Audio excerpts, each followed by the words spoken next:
Ya, kembali lagi dengan kita. Oke. Kembali di 98,8 rekaman saya. Tuh drop name. Aduh drop name gak ada. Aku searching. Take these broken wings and learn to fly all your life. You will be waiting for this moment to arrive. Blackbird singing in the dead of night. Take these sunken eyes and learn to fly all your life. You are only waiting for this moment to be free. Goodbye. Beda, Blak. Bu lali aku juga. Wis suwi kan kok. Wah.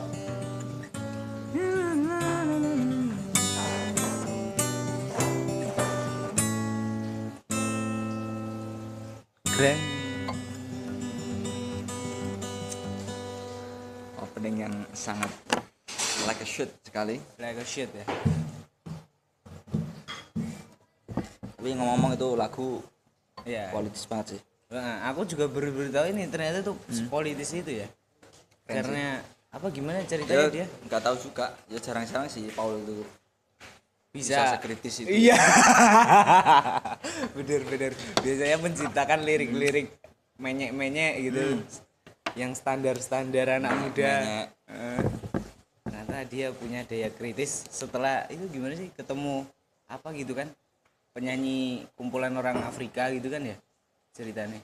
Habis itu dia ngelihat itu Saya kalau spesifik ceritanya soal Blackbird tuh banyak banget soalnya lagunya. Asbabun Nuzul. Asbabun Nuzul ya. Asbabun Sebab Nuzul. turunnya ayat itu ya. lagu Blackbird. Iya, Asbabun Nuzul. Banyak banget soalnya Beatles itu yang punya apa mulai dari yang multi tafsir sampai yang lagu punya cerita-cerita tertentu yang sifatnya historis gitu banyak banget. Tahu sampai pusing kalau Blackbird itu setahu saya ya ada hubungannya sama kulit hitam lah ya. Iya. Blackbird fly kayak gitu. Blackbird fly. Yang mendambakan kebebasan ya kan, tidak ada stigma-stigma tertentu. Iya, itu line yang apa tuh? Yang anunya tuh pokoknya ada to be free tuh. On the waiting to be free gitu kan. Nah, yang to You be are only waiting for this moment to be free. Nah, itu yang paling nyata, jelas gamblang ngomongin tentang kulit hitam. Gitu. Selain itu apa lagi tuh lagu Beatles yang ada politik? Oh iya, ini juga Lennon katanya pernah diwawancara soal Imagine itu. Ya. Imagine itu sebenarnya bagi dia manifesto komunis gitu katanya. Dia yang ngomong sendiri. Dia yang ngomong. Ya. Jadi cuma dibalut dengan apa namanya? Manis gitu. Dibalut biar nggak terlalu kasar gitu.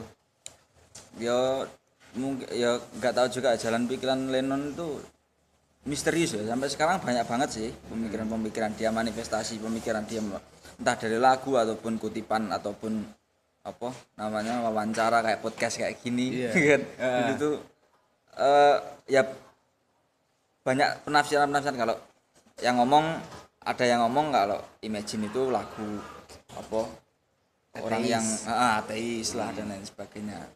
Kalau saya justru punya tafsir sendiri. Ya, Jadi saya suka ini ada hubungannya sama buku yang beberapa waktu yang lalu sempat saya baca.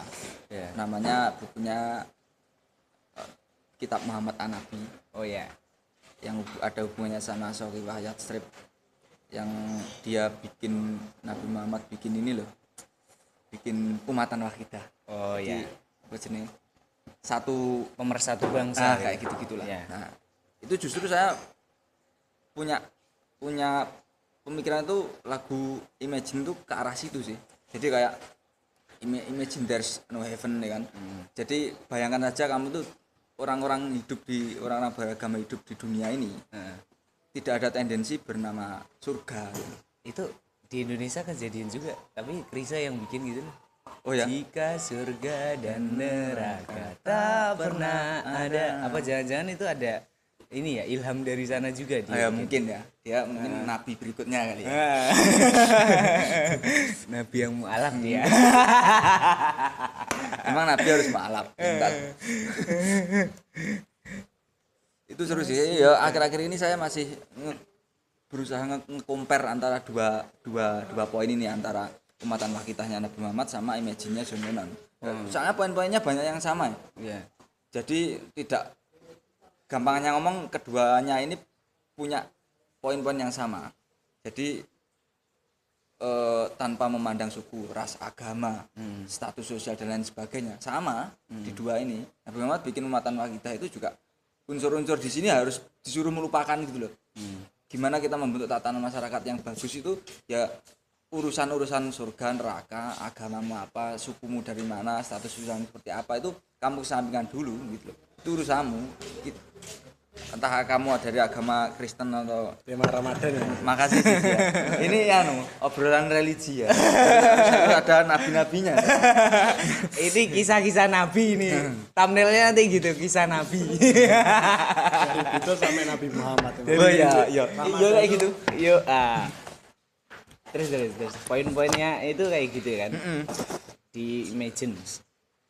Saya curiga jangan-jangan si Lennon ini juga pernah ngebaca gitu loh. Selain habis dari India ya. Iya kan. Dia lekas cepat bathuke ke Jakarta lho, kanca-kanca di Jakarta kok. Iya. Cepat kabeh. Tapi kuwi sajane sing ngejak Lennone apa George? Saya nggak tahu ya, soalnya belum pernah ngobrol soal itu ya sama mereka. Maksudnya pernah lewat mimpi gitu kan, biasa kan wong iso. Ya mungkin si Lennon lagi ini ya, lagi puber di wilayah spiritual mungkin ya, Oh, iya. pada waktu itu.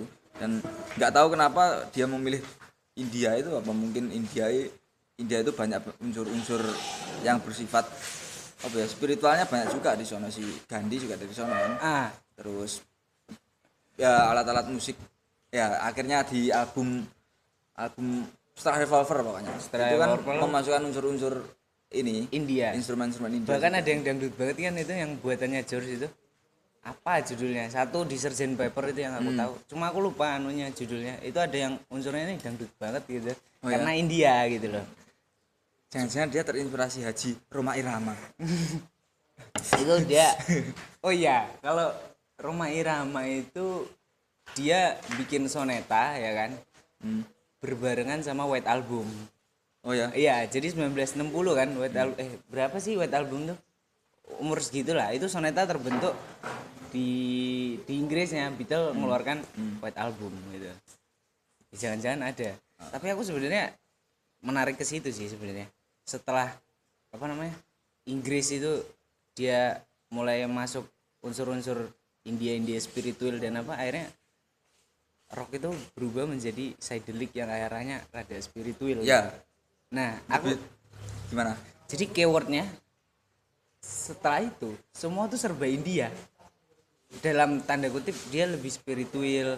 Terus yang paling kerasa ya, yang paling gampang banal itu, gampang dilihat di tataran permukaan, cara berpakaian tuh cenderung warna-warni mirip kayak orang-orang di India. Bahkan baju kehormatan Elvis lah katakan, yang kayak gitu gayanya, itu kayaknya bukan barat banget, itu India banget loh kalau ngelihat yang kayak gitu tuh. Kalau sekarang mungkin gelombang ini ya, musisi hijrah gitu. Dulu Dulu hijrahnya ke India sih. Nah, kayak gitu. Tapi aku masih penasaran, apa emang di situ ada unsur sengaja dari India? Karena habis itu juga nanti pengaruhnya di film.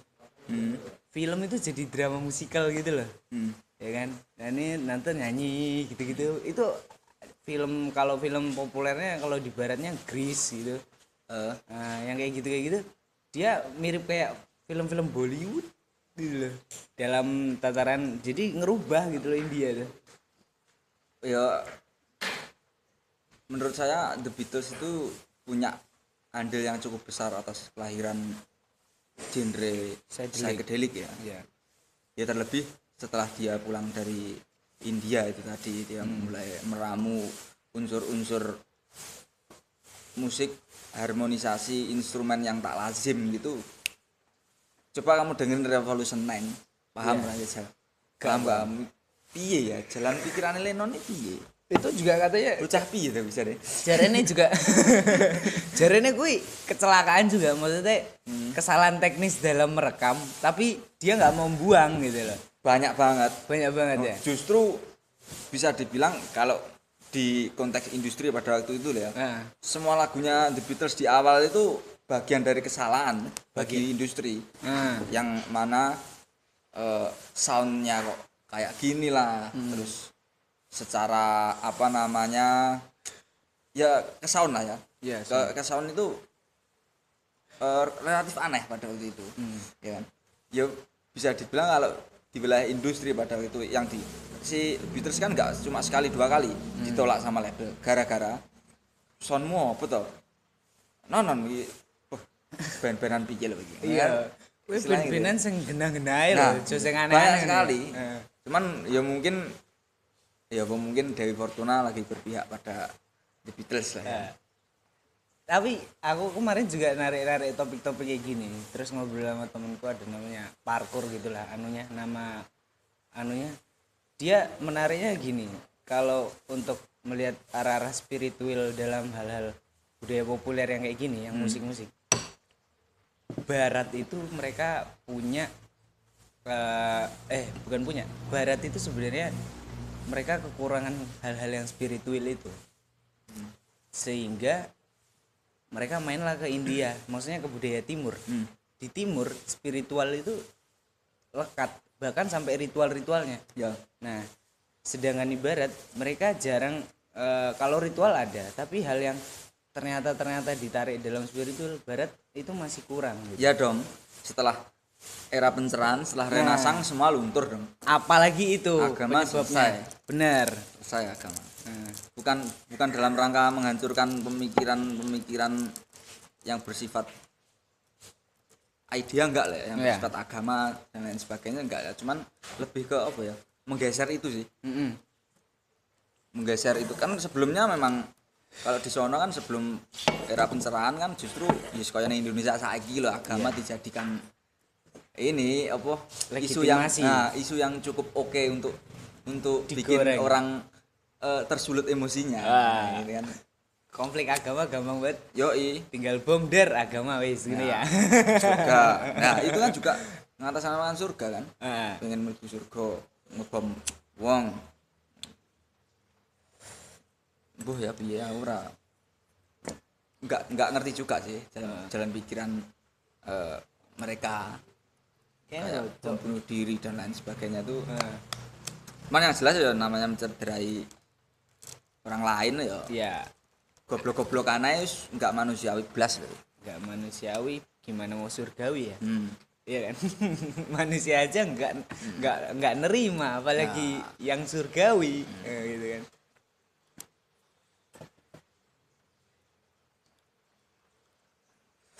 Urung-urung wis ngomongin The Beatles men gitu. Gak apa-apa. Kasku blur lho ngomongin Beatles. Gak masalah, Masalah, ancen ya. ancen gak ono konsep, gak ono skripe. Pokoknya teko kene langsung apa sing enek ngono kan. Tapi Blackbird terus nek aku kelingan awakmu pasti Blackbird, Wish You Were Here itu udah mesti Amir Der ngono ya. Terpatri gitu, langsung Der. Soundtracknya pasti Wish You Were Here, Blackbird. Ambek apa polisi kayak Every Breath You Take, Every breath you take. every mission. La, la, Na na na na na na, I'll be watching you. Can you see? You belongs to me. Ya. Nah, itu udah melekat itu kalau di aku loh. Sosok Amir lengkap dengan 3 lagu itulah. Sing lian-liane ya apa? Cek kurang kelingan. Breath you take. Setiap nafas yang kamu hela harus ada doa. Kesel Jo. Edisi Benar bukan Ramadan. dongo. Dungo saya ngono ya.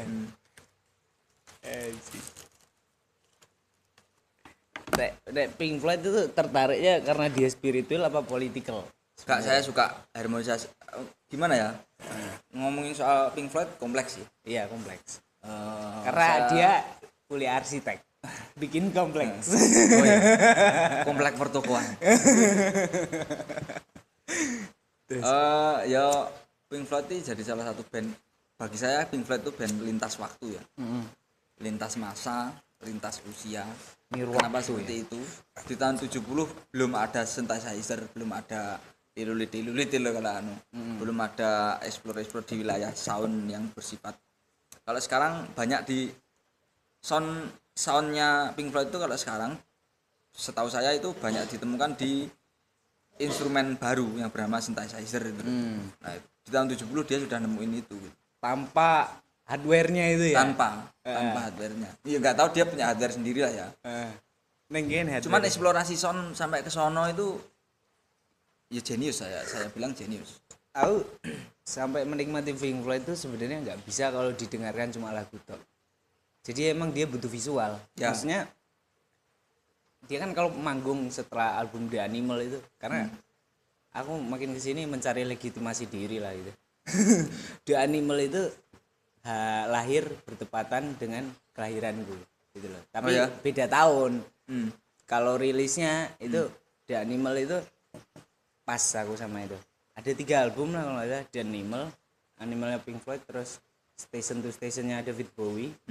Satu lagi itu Arctic Monkey, Whatever They Say Is Not Me gitulah, yang paling pertama Arctic Monkey keluar itu ya gitu. Tapi yang di Animal memang katanya yang aku baca setelah The Animal mereka merubah konsep panggung, ternyata kita nggak bisa cuma musik tok yang ada. Iya Ya. Pink Floyd jadi salah satu band dengan setting panggung terbaik sih menurut saya. benar. Bukan menurut saya doang ya, banyak lah ya. Aku sepakat kalau itu. Seperti itu. Gila ya, pemainan lightingnya juga wah bajingan. Kalau sekarang kayak mereka itu si Tame Impala. Tame Impala dia mulai mengulik tentang konsep panggung ya. Apa sih namanya? enggak mulai sih. Enggak mulai. Cuman lebih ke dia memasukkan poin pentingnya setting panggung, lighting dan lain sebagainya, konsep dia itu jadi konsep utama bagi dia. Kalau yang lain kan konsep utama yang jelas pasti wardrobe. Selain sound dan lain sebagainya loh ya. Kalau mereka itu lighting dan lain sebagainya itu Tame Impala itu pasti mengesankan lightingnya, tata panggung dan lain sebagainya itu setiap konser pasti mengesankan. Keren sih itu band Tame Impala. Aku menemukan yang konsep panggung itu sebenarnya yang mulai sadar gitu ya. Ternyata emang kalau dalam ranah live gitu, pertunjukan gak cukup kalau cuma musik tok. Itu karena setone sebenarnya. Setone itu kan memang dia bukan technically bener gitu kalau nyanyi Jagger itu kan. Cuma dia menghibur dengan akrobatik, aksi panggung gini-gini. Kate Richard oke lah technical. Cuma kalau Jagger suruh nyanyi sebenarnya belum cocok disebut penyanyi. Makanya dia harus butuh akrobat itu tadi untuk menghibur. Dan ya panggungnya juga ditata. Tapi kalau yang apa sih Pink Floyd yang apa sih yang live album apa Time Pulse? Yang live di mana nih? Yang punya We Don't Need No Education, langsung anune apa lightingnya main dem. Jadi suara yang dihasilkan itu sama dengan visual yang dihasilkan dari lampu-lampu.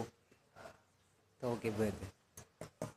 Kayak kalau nggak salah nama acaranya tuh Time Pulse sih. Sing gitu. Jadi aku kalau ngelihat dengerin Pink Floyd cuma apa namanya? Lagu tok kayak kurang gitu. Karena mereka berhasil sampai di ranah yang beyond itu tadi, sampai ke lighting. Kemarin juga ada temenku tuh sekarang dia ngapain KKN kayaknya. Iya, yang kemarin katanya tertarik sama Pink Floyd kemarin. Dia lagi tertarik ke ini sebenarnya. Ranah-ranah rock yang apa sih namanya? Yang rada injelimet tuh.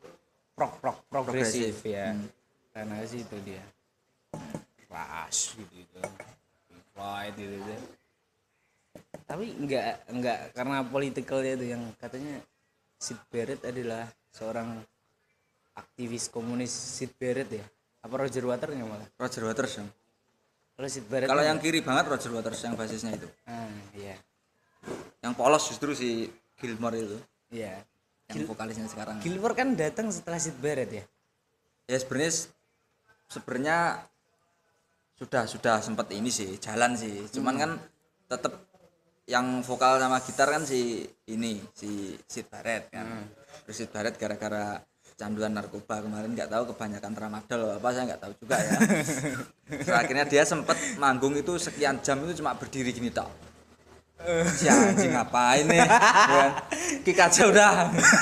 Ya, maksudnya kalau sudah wilayah teken kontrak, sanksinya kan berat. Ya kan gara-gara satu orang ntar semua personel dihukum malah piye bledung. Soalnya kalau karena profesionalitas dituntut ya. Cuman memang Syd Barrett itu musisi jenius sih. Musisi jenius dia. Ya banyak mengilhami band-band setelah Pink Floyd lah ya, bisa dibilang. Banyak kok yang terilhami dari Syd Barrett. Itu setuju nggak sih kalau kalimat only good die young? Setuju gak? Only Good day young, mati muda. Nah itu ini aja sih, apa namanya, gimmick industri aja sih. Gitu ya. Jadi di umur yang kayak berapa yang bikin klub itu kayak klub bal-balan 27 Klub itu rekor tahun gitu. Ya Klub 27. Ya kayak ngono. Terus tapi kadang-kadang ada bener ya, kadang-kadang ada enggaknya gitu kan. Ya saya sempat diskusi soal itu sama kawan-kawan. Oke. Kenapa di umur 27 tahun ini banyak musisi di puncak karirnya, puncak kepopulerannya dia memilih untuk mati. Dan sialnya tidak kok dibunuh ya. Iya. Banyak yang memutuskan untuk mati, Membunuh diri kadang. bunuh dirinya sendiri kan, ya. Entah itu bunuh diri atau gimana, apa memang ada pihak tertentu yang menyerang di wilayah psikologis, pada akhirnya dia krisis kepercayaan diri dan lain sebagainya, karena dia memutuskan untuk bunuh diri. Saya juga nggak tahu. Intinya di umur 27 tahun itu ya umur sakral lah saya bilang. Ada teorinya kalau di psikologis itu namanya quarter life crisis. Rio Abraham quarter life crisis. Lu ini bentar lagi lu Kalau mampus aku lah lu. OTW belum melalui. Dulu saya sempet sih umur 27 tahun cita-cita saya juga meninggal. Mati muda itu jadi cita-cita saya pada waktu itu. Cuman sekarang sudah terlanjur tua, ya kan. Mending ya ntar aja lah. Ben melu klub bal-balan 27 tadi ya. Iya, rencanaku seperti itu sih rencanaku dulu.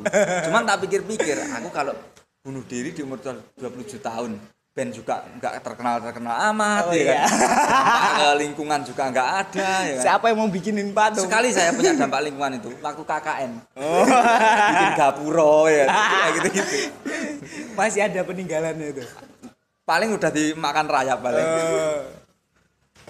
Gitu sih, itu saya sempet mikir itu, wah kayaknya keren nih mati di usia 27 tahun kayak si ini nih, kayak si Hendrik sama Morrison sama Cobain ini. Nah, Cobain. Janis yang lainnya nggak terlalu tahu sih aku. Janis Joplin tuh juga masuk. Ya, Joplin masuk. Yang terakhir masuk ikutan tuh Amy Winehouse. Terus si Brian Rolling Stone. Oh Rolling iya. Stone dia ikut juga. Brian Johnson. Itu yang paling awal ya. Mbah-mbahane ya. Founding father. Brian Johnson benar. Tapi mitos ya Masian itu ya kalau ya, ikut itu apa namanya, gimmick juga bisa. Orang-orang tertentu yang punya kepentingan kedua juga nggak tahu juga. Ya namanya ya cocok logi lah. Iya. Melihat compare-comparean aja, pemikiran aja. Terlahirnya sosiologi itu sebenarnya bahasa gampangnya teori konspirasi gitu ya. Bahaya sudah itu. Tapi ini Cardilla berapa? Nggak nyampe 27 dia ya? Kurang tahu ya. 12 ya? Iya masih belasan dia. Itu lebih young lagi itu. Akhirnya terakhir aku lihat YouTube ada yang mau bikin, ini golongannya rapper muda. Mau bikin kayak, bukan mau bikin, udah mulai ada gitu 2 nama, cuma aku nggak tahu, nggak terlalu sering aku dengerin gitu. Namanya 21, klubnya 21, jadi ada namanya XXX. Oh yang kemarin dibunuh itu kan? Nah Itu masih usia 21 kan? Maksudnya 21. Enggak 24 atau 25 tuh? Enggak, 21. 21. Terus satu lagi tuh yang akhirnya mengikuti jejaknya tapi bunuh diri, namanya siapa, Juice WRLD apa siapa gitu. Pokoknya rapper tuh ingin membuat klub bola yang setara sama 27 gitu lah istilahnya. Takutnya jadi tren ya mati Iya, 27 tahun ya. bener, malah ntar dianggap keramat itu ya kan. Kalau saya meninjau di wilayah psikologis ya, yang quarter life crisis itu, di mana di usia-usia segitu itu banyak sekali pertanyaan-pertanyaan yang sifatnya esensial itu kayak Iya. pertanyaan apa yo ini berdasarkan pengalaman saya aja dulu. Pertanyaan kayak aku ini hidup buat apa? Ya kan? Aku ini mau ngapain ya kan? Aku sebenarnya diciptakan ini suruh ngapain kayak gitu loh. Pertanyaan-pertanyaan yang sifatnya personal banget. Yo apa?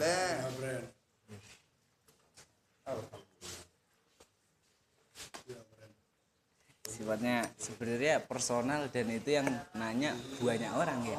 Yang nanya diri sendiri loh. Oh, Kalau nanya orang sendiri. lain kita masih bisa budek ya iso lah. Itu berarti Yang nanya ini suara dari dalam jiwa. Kayak lagu One Palace ya? Bukan. nyanyian jiwa seraya. Jiwa seraya drop name. Gak apa-apa, gampang. Asal tidak tokoh spesifik ya. Enggak apa. Soalnya rada agak deh tokoh wedi. Nyanyian paling mahal adalah nyanyian jiwa seraya. Jiwa seraya. 20 Asuransi. triliun apa, Bro? 23 triliun apa? Nyanyian paling mahal adalah nyanyian jiwa seraya. itu asuransi jiwa kan jiwa seraya? Enggak tahu saya, enggak Enggak tahu. mengikuti. Bukan Ya kayaknya ya asuransi gitulah. Ya namanya asuransi ada kata asu di situ. ada asunya, brand. Asuransi.